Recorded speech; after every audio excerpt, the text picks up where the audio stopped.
O reino dos céus também é como um homem que, ao sair de viagem, chamou os seus servos e lhes confiou os seus bens. A um deu 5 talentos. Um talento tem mais ou menos aí uns 30 ou 34 quilogramas. Representa um talento mais ou menos 20 anos de trabalho. Então esse camarada aqui está recebendo como se ele fosse 100 anos de um salário de um trabalhador, está recebendo uma grande quantia. Só que um recebeu 5, a outro deu 2 e a outro deu 1, de acordo com a capacidade de cada um. Isso é importante, hein?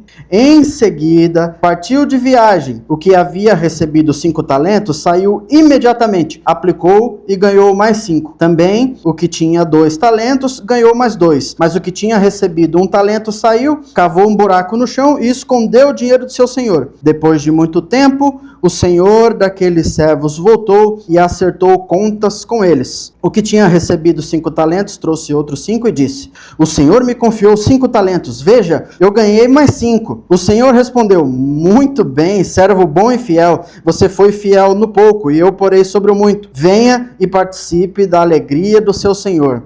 Veio também o que tinha recebido 2 talentos e disse: o senhor me confiou 2 talentos, veja, eu ganhei mais 2. O senhor respondeu: muito bem, servo bom e fiel, você foi fiel no pouco e eu porei sobre o muito. Venha e participe da alegria do seu senhor.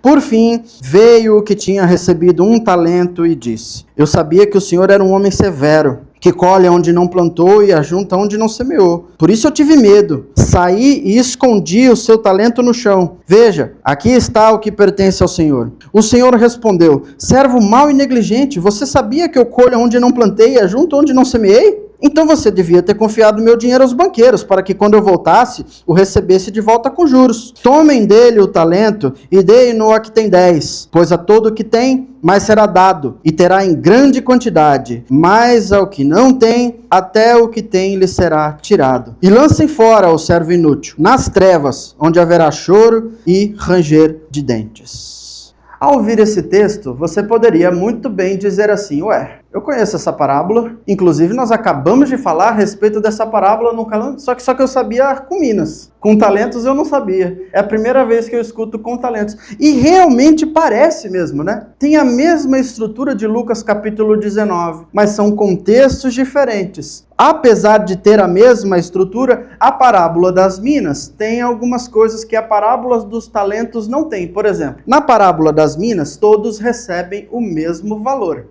Lá todo mundo recebeu uma mina.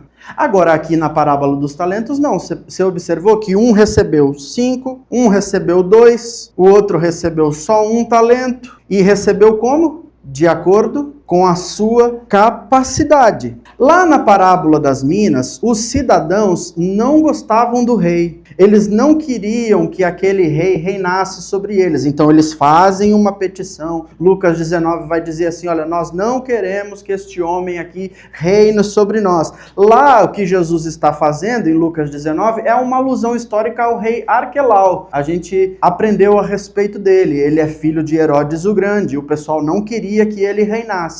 Agora, aqui na parábola dos talentos, apenas disse que um homem, versículo 14, ao sair de viagem, chamou seus servos e lhe confiou os seus bens. Não existe cunho político aqui. Lá em Lucas 19 tem, principalmente pelo contexto onde é que Jesus está e a expectativa que as pessoas têm a respeito de Jesus. Na parábola das minas, para você ter uma ideia, aquele rei do qual o povo se levantou e não queria que ele reinasse, mandou matar estes que foram contra ele. Você sabe muito bem que o Flávio Josefo ele nos ensinou que o Arquelau, uma vez que o povo não queria que ele reinasse, ele aproveitou a ocasião da Páscoa, chamou então 3.000 judeus ao pátio do templo e acabou com a vida deles ali. Assassina 3.000 judeus ali no pátio do templo na ocasião da Páscoa. Agora, aqui na parábola dos talentos, não tem essa violência gratuita do Arquelau, mas tem um alerta. Você viu o seu versículo 28? Que diz: tomem dele o talento e deem-no ao que tem 10, e lancem fora o servo inútil, nas trevas, onde haverá choro e ranger de dentes. Trevas choro, ranger de dentes, é uma expressão idiomática que Jesus utiliza para descrever alguém que está fora da alegria do reino de Deus. Eu lembro você que o versículo 14 foi bem enfático em dizer que nós estamos falando a respeito do quê? Reino de Deus. Esta é uma parábola sobre o reino de Deus.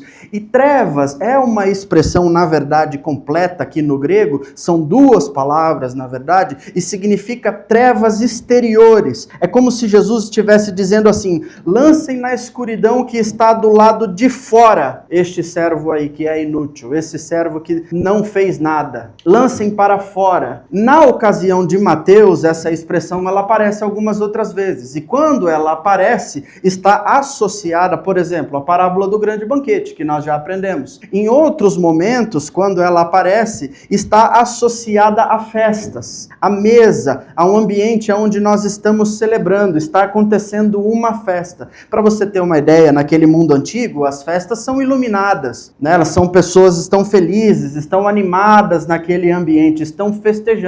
Mas as ruas não existe, né, a iluminação pública que a gente conhece hoje em dia. Então o ambiente da casa está iluminado. Hoje em dia que a gente gosta de fazer umas festas meio no escuro, assim, né? A gente fica ali naquela penumbra, né? Mas naquela época não. Quando você está alegre, você está festejando, você está mostrando para todo mundo que você está festejando, que você está alegre, que você está ali, ó, olha como nós somos felizes, olha o tamanho da nossa festa. E quanto mais você puder mostrar, melhor. Mas a rua é escura. Aqueles que não estão dentro de uma casa iluminada estão na rua, sem festa, sem companhia, sem alegria. O choro e o ranger de dentes é um lugar assim de sentimento de frustração, um lugar de sentimento de angústia, de desespero. Sabe quando você percebe que você perdeu a oportunidade da sua vida e aí você não tem mais como voltar atrás? Perdeu, escorreu entre os seus dedos. Sabe o que é curioso? Que quem está experimentando as trevas, o choro e o ranger de dentes, segundo o que diz aí o seu último versículo, não é uma pessoa que vive uma perversidade descarada. Nós não estamos falando de um ladrão, de um assassino, de um camarada que destrói a vida dos outros, sabe? Mas é uma pessoa que tem uma visão equivocada a respeito do seu Senhor. O seu versículo 24 diz o quê? Eu sabia que o Senhor é um homem severo, que colhe onde não plantou e ajunta onde não semeou. Perceba que antes dele dizer o que ele fez, ele coloca ali em questão e ele revela aquilo que ele acredita. Antes de dizer, olha, eu enterrei o seu talento, eu estava com medo de você, não, fala, olha, eu tive medo. Eu achei aqui, eu sabia que o Senhor é um homem severo. E isso é de extrema importância para nós. É de extrema importância que você saiba que aquilo que você acredita a respeito de Deus vai moldar a forma como você vive diante dele. As suas crenças que você tem a respeito de Deus, a forma como você enxerga Deus, tudo isso vai moldar a forma como você se relaciona com ele. Porque se para você a crença que você tem no seu Senhor, a crença que você tem em Deus é de um Deus punitivo, explorador, vingativo, um Deus tirano, um Deus assim melindroso, que fica esperando você errar para punir você, ele está pronto, assim, um homem duro que quer descer o juízo em você, você tem uma visão a respeito de Deus e provavelmente é o seu versículo 25, onde ele diz, eu tive medo, porque eu sabia que você era um homem severo. Então eu tive medo. Eu saí, eu escondi o seu talento. Sabe que é muito interessante nisso daqui? Que tem uma expressão que é muito parecida com essa daqui que esse terceiro servo diz. Sabe, lembra muito bem, Gênesis capítulo 3, na sua Bíblia Sagrada, fala a respeito da história de Adão e Eva. E quando Adão e Eva estão lá no jardim, estão lá no paraíso, a serpente chega até eles. E ela começa a implantar essa ideia do pecado na mente de Adão e Eva. E a serpente diz assim, Gênesis 3, capítulo 5. Deus sabe que no dia em que dele comerem, seus olhos se abrirão. No dia em que vocês comerem da árvore do fruto do conhecimento do bem e do mal, Deus sabe que os seus olhos vão se abrir. É como se a serpente estivesse dizendo assim, Deus não é um sujeito confiável. Porque se ele fosse realmente confiável, ele não ia ficar de segredinhos com você. Por que ele não deixa você ter acesso à árvore do conhecimento do bem e do mal? Por que ele não deixa você provar o fruto? Se ele realmente fosse amor, ele deixaria você fazer tudo. Por que ele fica privando você da sua liberdade? Ele está escondendo alguma coisa de vocês. Santo Agostinho, ele diz que o pecado original é bem proveniente disso, da nossa desconfiança em Deus. Nós desconfiamos de Deus e então a gente se afastou de Deus, a gente se entregou ao pecado. E você sabe muito bem que depois de então cometer o pecado, Deus vai atrás do Adão. Gênesis capítulo 3, versículo 9, Deus pergunta para o Adão assim, onde é que você está, Adão? Aí no versículo 10 o Adão responde assim, eu escutei os seus passos no jardim, eu tive medo, e aí eu me escondi. No capítulo 25 do seu Evangelho de Mateus, no seu versículo 25, o terceiro servo disse, eu tive medo, saí e eu escondi o seu talento. Eu achei que o Senhor era um homem severo, eu achei que o Senhor ia acabar comigo, eu achei que o Senhor ia me matar, o Senhor disse que eu ia morrer. Me parece que o que Jesus está querendo dizer para a gente é que o problema humano continua o mesmo desde o jardim. Nem sempre o nosso problema é irresponsabilidade, nem sempre o nosso problema é uma desobediência, uma rebeldia. Mas às vezes o nosso problema com Deus é que nós não confiamos nele. Nós temos dificuldades de confiar em Deus. Esse negócio de fidelidade é muito difícil para nós. A gente não consegue se lançar nesse maravilhoso dom que é a graça de Deus, que é a fé, que é o dom assim essa liberdade que a gente recebe de Deus. A gente tem muitas desconfianças. E aí, quando você começa a acreditar que Deus é um tirano, que Deus é punitivo, que Deus é um sujeito melindroso, que Ele quer acabar com você, que Ele é severo, você não consegue viver em liberdade, nunca. Você não se liberta nunca, você sempre está preso, sempre com medo, você está sempre se justificando, você está sempre se defendendo, vai sempre justificar assim, não, a culpa é dela, foi ela o problema, ó, ela que fez isso daí pra gente, entendeu? Você fica assim, e você não se entrega, não confia em Deus. Quando, assim, essa imagem distorcida, essa visão equivocada que nós temos a respeito de Deus, ela começa a tomar, assim, o nosso ser, começa a tomar o nosso interior, a gente começa a viver uma vida de autoproteção espiritual. Porque aí você vive aqui com medo de ser punido lá no futuro. Fala, eu não posso errar aqui, eu não posso decepcionar ninguém aqui, porque lá no futuro eu vou sofrer as consequências. E você esquece de experimentar a maravilhosa festa do reino de Deus acontecendo. Você não consegue participar dessa alegria da festa do reino de Deus. Venha participar da minha festa. Está acontecendo uma festa. Foi fiel no pouco, agora vai ser fiel no muito. Venha e participe aqui da minha festa. Autoproteção espiritual o tempo inteiro, justificativas o tempo inteiro, defesas o tempo inteiro, ao invés de se lançar em Deus e experimentar tudo que o extraordinário reino de Deus tem para nós, né? Não diz aí o sábio poeta que só quem se arrisca que merece viver o extraordinário? Pois é. A gente esquece que o caminho do discipulado não tem muito a ver com uma contabilização de erros e acertos. Esse caminho do discipulado tem mais a ver com se lançar em confiança em Deus, em se lançar em fidelidade a Ele, em se lançar naquilo que Ele propôs diante de nós, que é a experiência do reino de Deus. Ele confia a nós e a gente se lança nisso daí. Sabe qual que é a resposta? É bem interessante você ver o seu versículo 26. A resposta desse Senhor é muito interessante isso daí. Porque ele diz assim, olha, servo mau e negligente, você sabia? Não me parece aqui que o Senhor ele está confirmando que ele é isso. Me parece muito mais que ele está argumentando dentro da própria visão do servo. É como se ele tivesse assim, você sabia que eu semeio onde não plantei, que eu ajunto onde não semeei? Então você deveria ter confiado meu dinheiro aos banqueiros, não deveria? Se você me enxerga um sujeito severo, se você me acreditava que eu sou esse tipo de gente aqui, então por que você não fez nada? Se você morre de medo de mim, se você morre do medo do meu juízo, se para você eu sou um sujeito punitivo, que vai punir você no futuro, por que você não fez alguma coisa? Parece que o que ele está dizendo é assim, olha, a sua lógica, o seu pensamento, a atitude não tá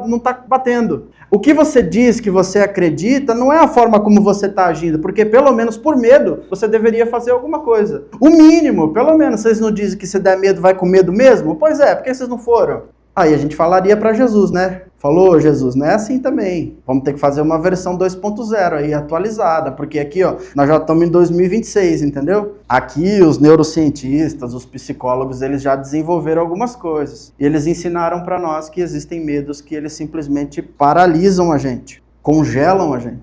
Diante de situações de medo, de situações de perigo, os neurocientistas já ensinaram para nós que o cérebro humano tem algumas reações. Uma delas, por exemplo, diante de uma situação de medo, você tende a lutar, você tende a reagir. Mas pode ser que a sua reação diante do medo, diante de uma situação de perigo, seja fugir. Tu sai, vai-se embora. Mas pode ser que também você simplesmente congele e não consiga sair do lugar. Fica paralisado ali.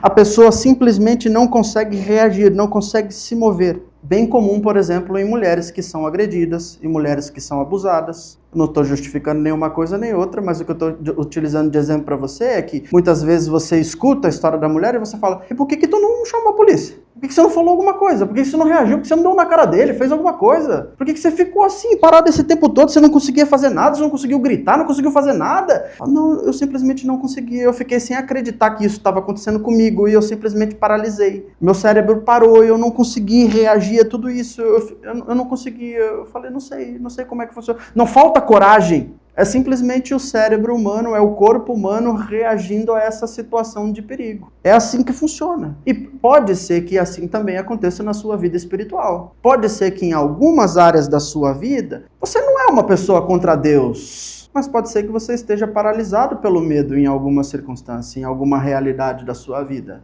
Pode ser que você tenha muito medo de decepcionar alguém, pode ser que você tenha muito medo de falhar, muito medo de errar. Você fala, não, o que vão pensar de mim? Eu não posso me lançar, as pessoas vão me julgar, entende? Então percebe que é um tipo de medo que não vai destruir a sua vida, mas faz com que você enterre a sua vida. Deixe lá parado, porque você está com medo de se expor, você está com medo de falhar, você está com medo de decepcionar alguém, e simplesmente seu cérebro para, não reage. Você fala, não, deixa eu ficar aqui nesse espaço seguro, que um dia o Senhor volta e Ele resolve a minha situação. E você fica ali. Como é que a gente cura tudo isso daí?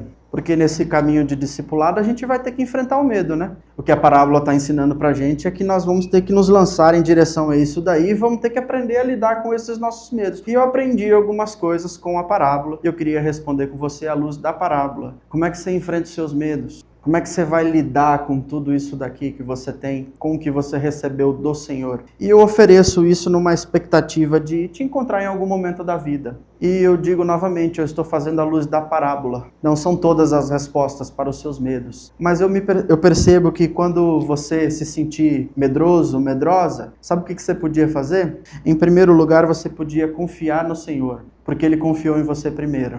No seu versículo 14 e 15, seria bom que você grifasse isso daí, porque ele diz assim, olha, chamou os seus servos e lhes confiou os seus bens. Ele entrega algo de extremo valor nas suas mãos. Antes de qualquer cobrança, Deus estabelece com a gente uma relação de confiança. Eu confio em você primeiro. E essa lógica existe em vários locais da Bíblia. Eu amo vocês primeiro e agora vocês podem amar. Eu confio em vocês primeiro e agora vocês podem confiar em mim. Vamos estabelecer essa relação aqui. Isso é muito bonito em Deus. Porque quando você recebe a vida, quando você recebe as suas oportunidades, as suas realidades, é muito bonito isso, porque Ele não diz assim, tá aqui o seu talento, tá aqui as suas oportunidades, a sua vida, a sua realidade, tá aqui para você administrar essa quantia assim grandiosa.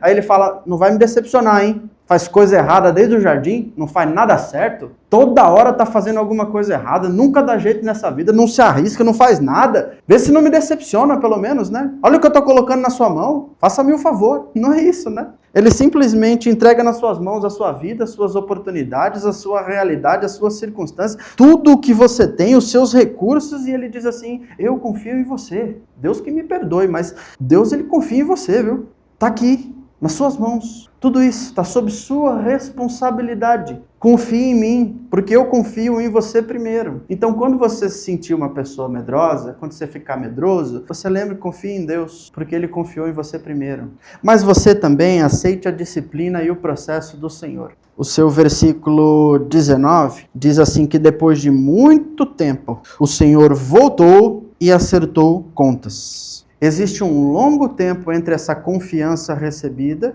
e o acerto de contas. Tem um tempo. Tem um tempo de vida, tem um tempo de oportunidades, tem um tempo da sua realidade, das suas circunstâncias, dos seus recursos. A Bíblia Sagrada chama isso daí de o nosso processo de formação. É o nosso processo de maturidade. Nós vamos amadurecer nesse processo. Hebreus capítulo 12, versículo 6 diz que o Senhor ama, disciplina quem Ele ama. O Senhor nos disciplina. Pode ser que em alguma circunstância da sua vida que você esteja vivendo agora, seja disciplina de Deus. E disciplina nas Escrituras Sagradas não é castigo, é processo de formação de caráter. É Deus te dando oportunidades de você amadurecer, de você crescer, de você melhorar e lembrar quem você é, de relembrar a confiança dele, de se voltar para ele novamente, de se arrepender novamente. Deus sabe que as nossas escolhas têm consequências. Aquilo que você faz no mundo, aquilo que você decide ou não decide, tem consequências no mundo. Deus sabe absolutamente isso. Nós somos, às vezes, negligentes com os nossos recursos, com o nosso dinheiro. E é bem natural, então, que você colha dívidas. É bem natural que você enfia os pés pelas mãos e agora você ficou endividado. E aí você não participa da alegria do Senhor porque você não experimenta o que é generosidade. Você vive dando esmola, esmola. Você não sabe o que é ser generoso porque o banco toma antes. O jogo toma antes. E aí você não consegue experimentar isso. Não se organiza, fruto de uma vida irresponsável financeiramente. E pode ser que agora você esteja colhendo uma disciplina. Deus está dando oportunidades para que você amadureça, para que você cresça, forme o seu caráter e organize a sua vida. Porque às vezes a gente também é negligente com os nossos relacionamentos. Nós não nos doamos da maneira como nós deveríamos e alguns deles vão-se embora, escorrem, não existem mais. Nós achamos que era um relacionamento só para ser servido o tempo inteiro, e aí a pessoa injuria e vai embora. Acabam relacionamentos de amizade, relacionamentos conjugais, todos os nossos relacionamentos que nós temos. Às vezes nós somos negligentes na nossa vida espiritual. Nós colheremos consequências dessa forma em que nós estamos sendo negligentes. Às vezes nós somos negligentes nas oportunidades que aparecem diante de nós. A vida responde às nossas escolhas, não há como fugir. A vida responde à sua não escolha, inclusive. Às vezes nem por negligência, mas é porque a gente paralisa simplesmente. E aí as oportunidades passam. Porque a vida não fica esperando você responder. Ela não aparece todos os momentos, o tempo inteiro. Portas se fecham. Uma hora que fecha para você, abre para outro mais esperto. Alguém que está preparado. Relacionamentos vão embora, eles acabam. Não é porque a vida é cruel, mas é simplesmente porque vida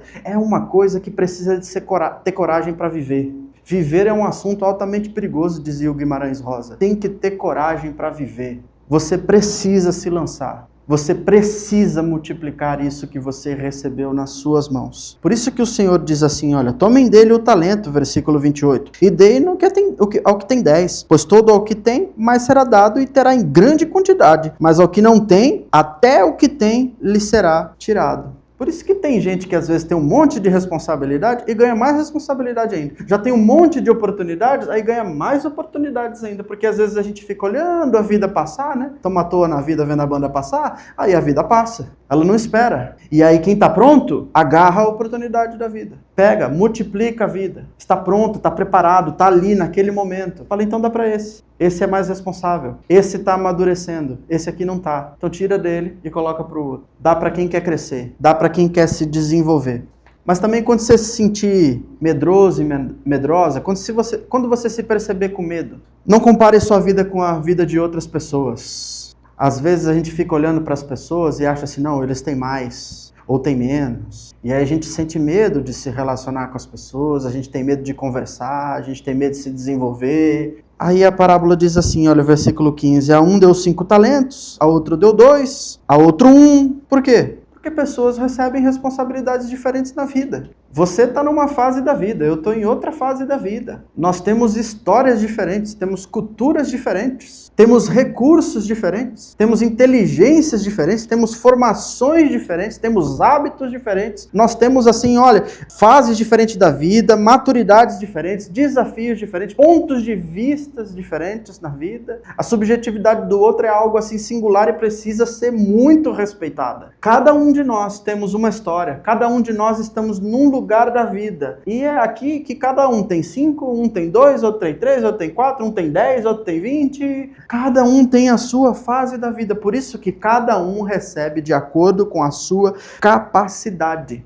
A gente recebe de forma diferente, mas a recompensa é a mesma para todo mundo. Quando você observa o Senhor, ele não disse assim, olha, muito bom, hein? Parabéns, já que você produziu mais, então você vai ganhar mais, agora você vai ficar aqui mais perto de mim. Não, o que ele diz, versículo 21, muito bem, servo bom e fiel, você foi fiel no pouco, agora eu vou colocar você sobre o muito, venha e participe da alegria do seu Senhor. A mesma recompensa do que produziu mais e o outro que produziu ali meio termo, o que produziu 2 e o que produziu 5, é a mesma frase. A recompensa é a mesma para todo mundo, mas a responsabilidade que nós ganhamos é diferente. Alguns vão ter mais, outros vão ter menos, porque Deus não fica medindo a nossa vida, assim, comparando com a vida dos outros. Ele não fica olhando para a gente, comparando a gente. Na verdade, ele mede a gente pela fidelidade do que ele colocou nas nossas mãos. Então, você tem nas suas mãos uma quantidade de talentos. Eu tenho nas minhas mãos outra quantidade de talentos. E assim por diante. Cada um de nós. Então, quando você se percebeu uma pessoa com medo, lembre-se disso. Não fique comparando a sua vida com a vida de outras pessoas. Mas também eu diria, em quarto lugar, para você, não deixe o medo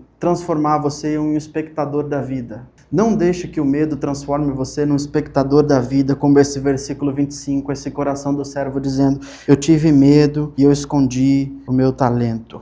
Acho que eu acredito que pior do que ser contra Deus, é você estar em Deus, receber a vida e não conseguir viver plenamente essa vida que nós temos no reino de Deus. Não conseguir se entregar num caminho de confiança a esse Deus aqui. Então, se você é uma pessoa que foi machucada por algum relacionamento que você teve, e agora você sente muito medo de se entregar a novos relacionamentos, você tem medo de sofrer, você tem medo que as pessoas te machuquem novamente, pode ser que você nunca mais encontre o amor se você não se arriscar. Pode ser que o amor está batendo a porta, mas você está com medo e você não quer se lançar. Se você foi uma pessoa que teve um negócio, você tinha um bom trabalho, tinha uma boa influência no mercado de trabalho, mas aí você falhou, você fracassou, e agora você olha para a sua vida, eu sou um fracassado, eu sou um frustrado, eu não consegui fazer absolutamente nada na minha vida, e agora você está com medo de se arriscar, tentar uma nova ideia, tentar um novo negócio, tentar um novo emprego, uma nova cidade, alguma outra coisa. Pode ser que você está deixando assim de fazer algo extremamente significativo na vida da sua família, na vida da sua comunidade. Você está simplesmente enterrando tudo isso que está dentro de você, porque você está com medo de se expor, você está com medo de se decepcionar novamente, ou falhar com alguém novamente, ou você está preocupado com o que as pessoas vão pensar. Então não deixe isso daí transformar você num espectador da vida, porque aí você não se lança e fica caçando um lugarzinho seguro para você ficar assistindo a vida. Por isso que a parábola diz, versículo 21,